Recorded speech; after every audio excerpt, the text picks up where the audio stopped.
We are officially at week 8 of the NFL season. We are approaching the mid-season point. The Miami Dolphins are 1-6. I will make the argument to you that you cannot flush the season as of yet. Joining me is Isaiah Smalls from Miami Herald beat reporter. When I say you can't flush the season yet, Isaiah, your response is what? You sipping the Kool-Aid. I don't know what you've been sipping before you hopped on this podcast, but it wasn't water and it wasn't that smoothie that you claimed to be drinking, man. I don't know what it was. You must have been sipping a little bit of Hennessy or something real quick. I'm curious to hear this take as well, because I don't know what you've seen that gives you faith in that area, if that makes sense. Okay, I will acknowledge that there isn't anything that I've seen that gives me a bit of confidence and faith in this team. But What I will say is I don't think they've quit on Mike McDaniel yet. And as long as you haven't quit on Mike McDaniel yet, you still have a hope. And according to Bradley Chubb, and yeah, we've heard this time and time again, they feel like they're this close to having a breakthrough.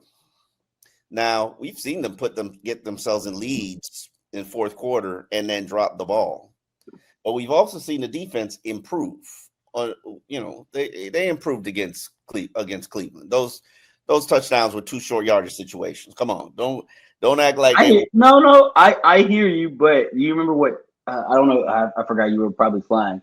I asked Chop what was the difference in the second half, and you know what he said? We knew they were running the ball, so we just kind of locked down on that. That doesn't give me hope that okay, because they did stop run finally. I know. I hear you, right? Because if you look at the carries that Kinshawn had in the first half, and then you look at the carries that in the second half, obviously they clamped down on some stuff, but it was pretty clear that they knew the game plan because they was trying to run the clock out. I want them to do that for 4 quarters against Bijan Robinson on Sunday, and then maybe I'll believe you. But then maybe you'll believe me. Well, let me say this about the Miami Dolphins. In 2021, a Brian Flores-led team won 8 of the final 9 games after beginning the year at 1-7. Oh, wait! I'm sorry. What was the first name you said? Brian Flores led team. Okay, yeah. Okay. Okay. All right, no problem.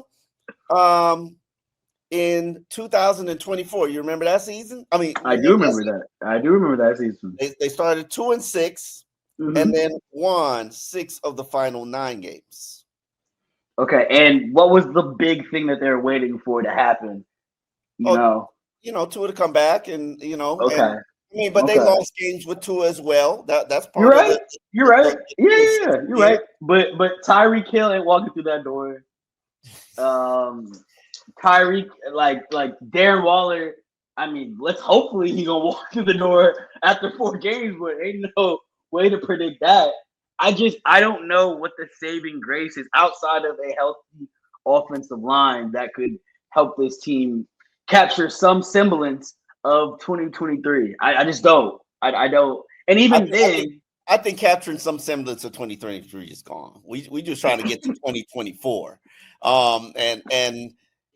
We're just trying to get to slightly below 500. That's what you're shooting for. No. This is about realistically they need to win 8 of 10 to get above 500. They need to win 9 of 10 to really be in the playoff mix. I'm not Delulu, but I will say there's a chance. There's a chance. Small chance, but there's a chance. Now, that's just like saying, yeah, there's a chance that the sun falls out of the sky. Yeah, I'm sure it could happen, right? But it would be some improbable thing if the sun starts falling out of the sky. Okay, I just proved to you that they've done it before. Not to say that they can do it now without a Tyreek Hill, but maybe the offensive line comes back. Maybe somebody steps up. Losing Darren Waller to a pectoral injury, which got him placed on the IR today. He'll be sidelined for 4 weeks. He will be back after the bye. You hope. You hope. That's not good. And now we'll see how teams will adjust to the Dolphins with Jalen Waddle and Devon Achane on the field and really not worry about anybody else. It could get ugly. It could get ugly before it gets better. I'm curious to see what happens this Atlanta game against a forceful defense. They're one of the top-ranked defenses in the league. I believe they're second in yards allowed. They're one of the top pressure-producing teams. You've seen this offensive line. People got to step up and respond. The question is, can they? And I'm very interested to see if this team still fights for Mike and that staff or if they've actually thrown in the towel. And here's Mike actually addressing that question. Based upon the play of the team, it's very fair to worry about, which is why I think it was important for me to really take measure of the players in and out of the building to kind of get a better beat on that. I've spent a little more time, or kind of changed my routine to know for myself by being around them more and knowing exactly where they're at. And my confidence comes from direct communication from them, not in a meeting form, but quite literally and on the ground floor of the facility. And whether it's 5:45 this morning or it was 5 p.m. yesterday, the players on the player day off when they're in and out of the building, or for this day of business, they've been very focused on the Atlanta Falcons, which is the only thing that I care about, because I know in the NFL, if you don't have 100% focus on the opponent will make you regret that. Thank you. Yeah, I don't disagree with Mike McDaniel. You have to focus on every opponent, and arguably Atlanta's probably one of the better teams on Miami's schedule right now. They dropped the game last week, but I'll be interested to see what their quarterback situation is, because I believe Michael Penix was either limited or didn't practice today. I believe it was limited with a knee injury, right? So, and obviously, for those who don't know, he's had crazy knee surgeries in the past. So I'm sure there want to be extremely, I'm pretty sure he's both of them. Yeah. So I'm pretty sure that they are going to want to be, cautious with their young quarterback. I don't know what that means. We'll see. Obviously, his backup is Kirk Cousins, obviously the highest paid backup in professional football. So it'd be great to showcase Kirk before the trade deadline. I'm just saying. It would, yeah. A good little audition, because I mean the recipe to beat the Dolphins. That $40 million off our hands. We pay half of it already. It's just $20 million to finish the season. You can have. Realistically, you're gonna get Kirk Cousins next year because Atlanta's gonna waive him and he's gonna become a free agent and he's gonna do what he does, which is stick up teams. Like, give me the money. It's that's real. We got our own quarterback problems over here. Tua is coming off his worst game in his NFL career. Yep. He's got a disappointing line, if not dismal.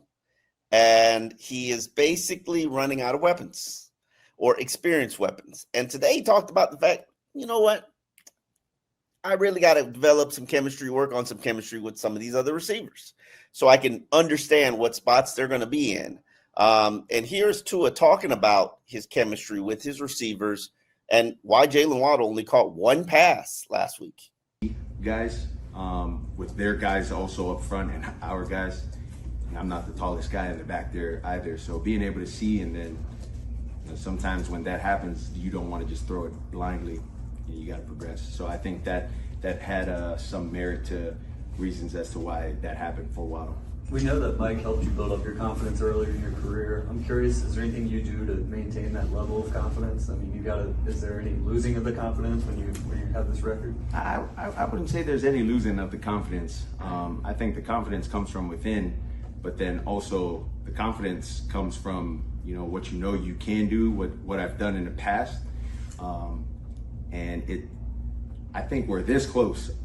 I think we're this close to being able to go out there and show what we've said we've wanted to do but we just got to be able to put them all together. I think that's what it is. But I don't think I'm the only one that has that kind of confidence. I think there's a lot of guys in the locker room that have that too.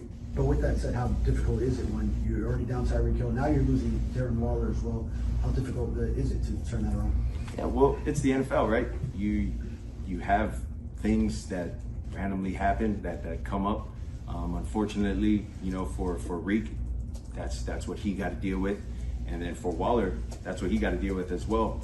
Next man up mentality for our guys gives them an opportunity to showcase their skills, their talents, things that we can do to use them in the pass game, in the run game, in play action game. So it's just opportunities galore for a lot of guys, that get a chance to play. Yeah, it'll be interesting to see how the Dolphins offense evolves, the game plan that they have with the available weaponry. Greg Dulcich, a tight end that they've had on the practice squad for the majority for all of the season. He was elevated up from the practice squad to the 53-man roster to ease the loss of Darren Waller, but more than likely it's going to be Tanner Connor who steps up and tries to fill that Darren Waller-esque role. Clearly, he's not Darren Waller.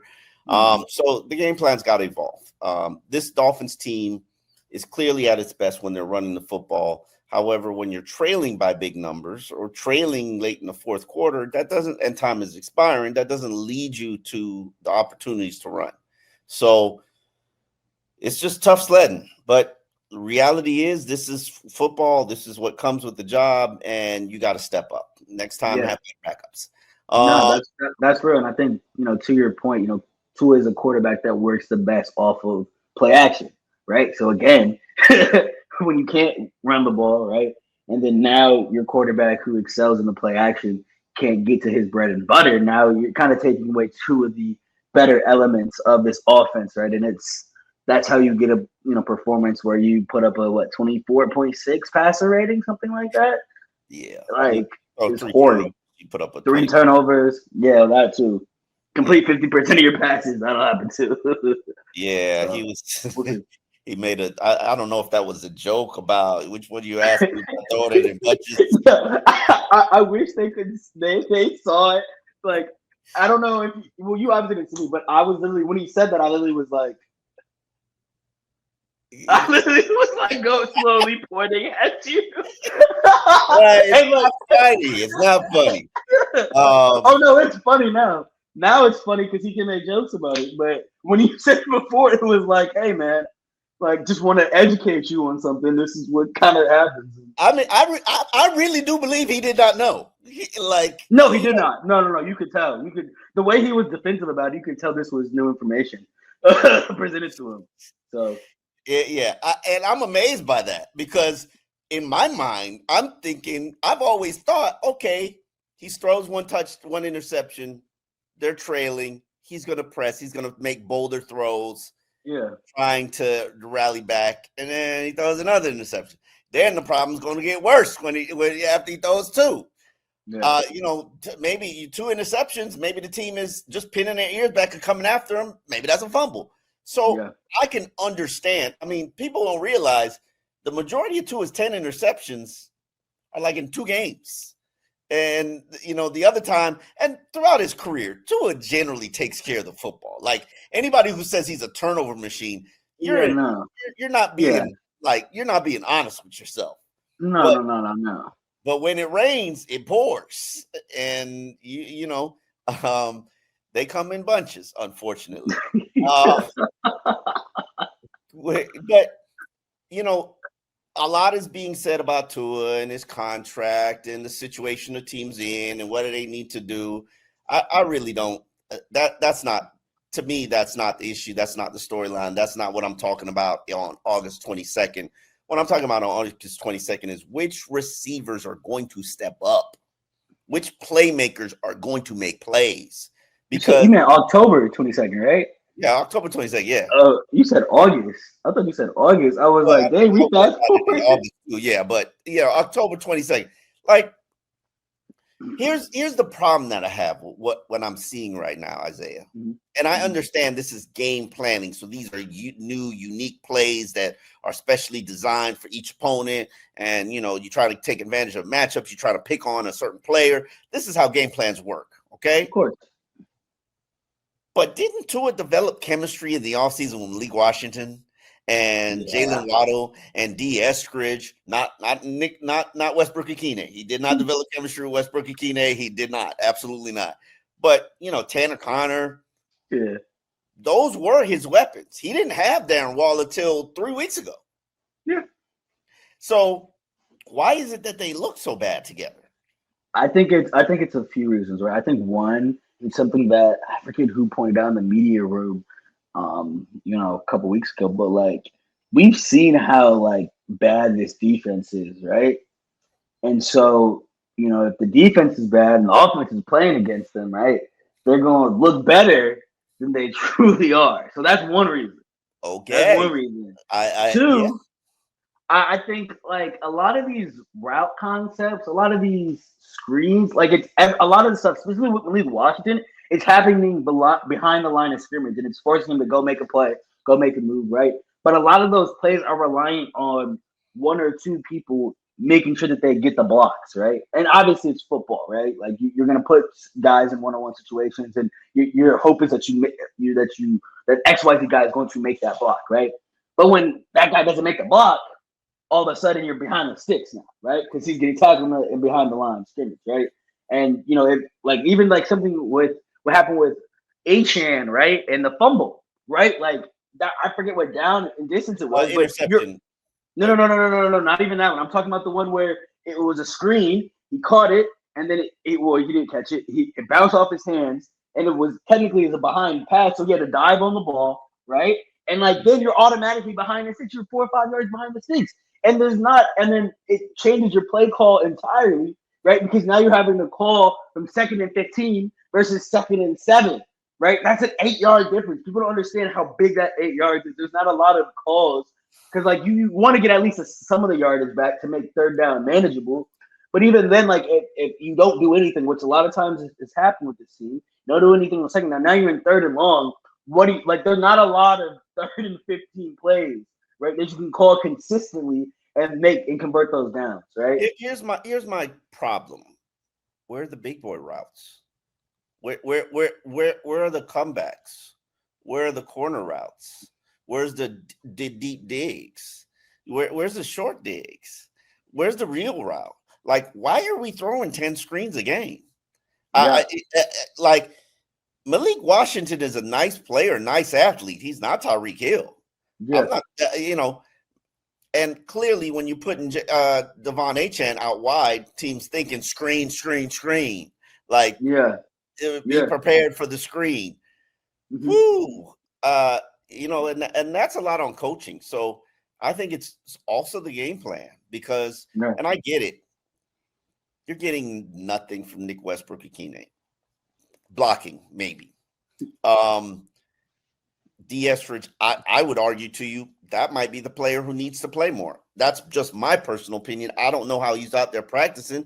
Clearly, he caught a 52-yard bomb, but he also fumbled the ball and had a penalty. So, maybe he's on the hot seat. I don't know. Yeah. We know Taj Washington can make people miss, but is he learning the playbook? We got. I'm sorry, but when your immediate response to losing Tyreek Hill is, let's go get Cedric Wilson. And I know you got beef. Go ahead. I don't got beef. I let it go. I don't got beef. But, okay. Who is Cedric Wilson? It's if we're lining up Jalen Waddle and Cedric Wilson's on the opposite side, which is what they initially planned to do before they traded for Tyreek Hill. How good is that offense? Yeah. No, I mean, I don't think it's the best, right? Honestly, you're in a situation now where I think there's guys, reeling on guys to play, right, that I don't think expected to be playing, right? And so there's a learning curve, right? Obviously, you assume that everyone's been in their playbook, trying to learn it, trying to master it from day one, right? Obviously, that hasn't been the case, right? So now you're playing a sort of catch-up game, right? Where you have guys that might not have been fully, immersed in the playbook. Now they kind of got to raise their level because they're getting trotted out there on Sundays. And to Tua's point, he's having to play, manager, right? Because he's like, okay, no, you go there, you go there, you go there. Oh my God, I gotta snap the ball. There's like 5 seconds, right? And that's regardless of how much we criticize Tua's play. Like that's a lot, right? If your own guys don't know where to line up and you got to put them in a place, like that's a lot on you, right? Especially when you have Myles Garrett on the other side, like coming at you, right? And you have Larry Borum and Cole Strange blocking for you. Like I can understand that there's a level of like, what the hell is going on here, right? But the reality of the situation is guys have to step up. Like it's point blank period. Like it's 1 in 6. Like you're fighting for your job, and like the thing that guys keep saying, because my thing, my question to everybody is like, bro, what's your motivation right now? It's 1 in 6.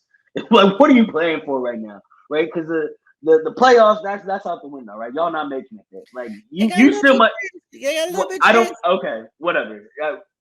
You can think that they're not making it there, right? So now it's like, what are you playing for? And I think Ashley Davis was the first guy to say, he's like, bro, like I'm not trying to put.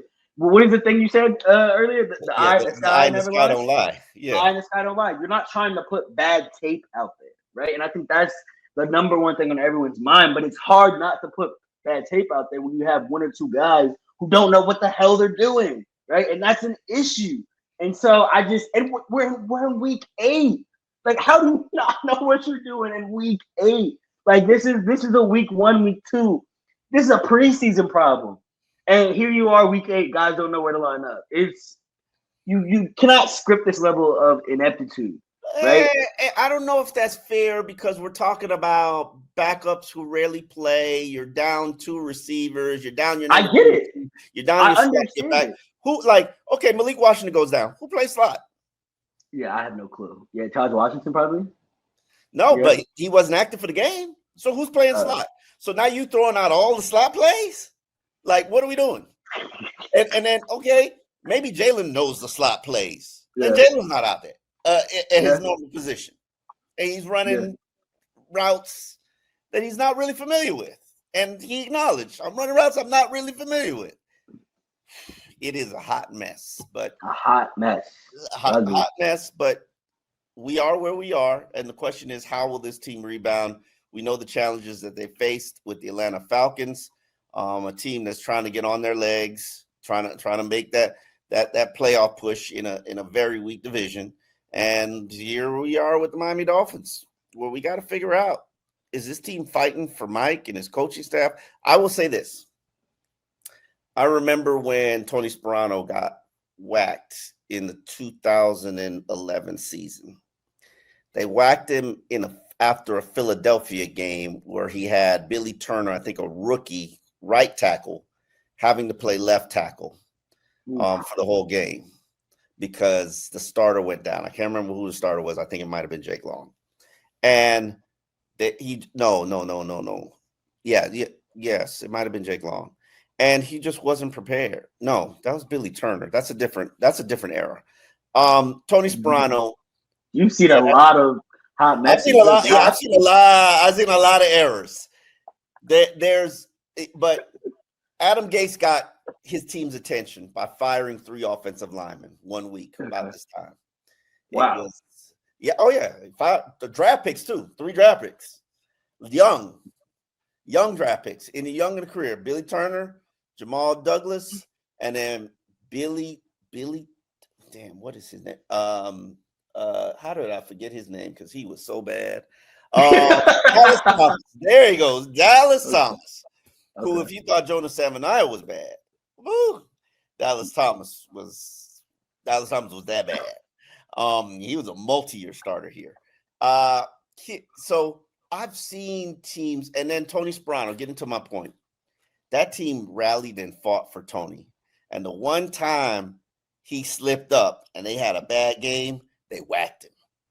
And they took the opportunity and whacked him because It was the Matt Moore-led team, and they were rallying back, and they were winning games at the end of the season. Mhm. And they were building some momentum. Brian Daboll was the offensive coordinator. And they lost one game. They took the opportunity to lose one game against Philadelphia, where I think who had to play left tackle? Was it Nate Garner? Somebody had to play left tackle that had no business playing left tackle. And it says John Jerry. I don't John Jerry and Nate Garner. That was a season that Richie Incognito and Jonathan Bullygate. No, that wasn't Bullygate season. Man, I had so much drama. I was about to say, I'm like, good God. Yeah, man. I just want a drama-free season. I know that. I was about to address the Dolphins directly. For the sake of Omar Kelly's health, please, just in the future, like, let's just be better. But for the sake of this man, like, I want to sing like this song, like "In the Arms of an Angel," and just have you sitting there, this sad. I'm like, that's what we need. I'm like dysfunction after dysfunction after dysfunction. Yeah. So many damn errors of dysfunction. Yeah, this is just it's too much. It's too much. But I'm sure Dolphins fans feel that way too. Oh, of course. Like, I gotta keep my dysfunction errors in order. You know what I'm saying? I'm like, no, Richie goes with that era. Oh boy. Yeah, man. You got to laugh to keep from crying. Yeah. All right. Well, the Dolphins will continue to get prepared for this week's opponent, the Atlanta Falcons road game. Dolphins in depth. We will be here. Check us out. We'll be back on Friday to give you sort of a preview and tell you who's playing and who's not. See you next couple days.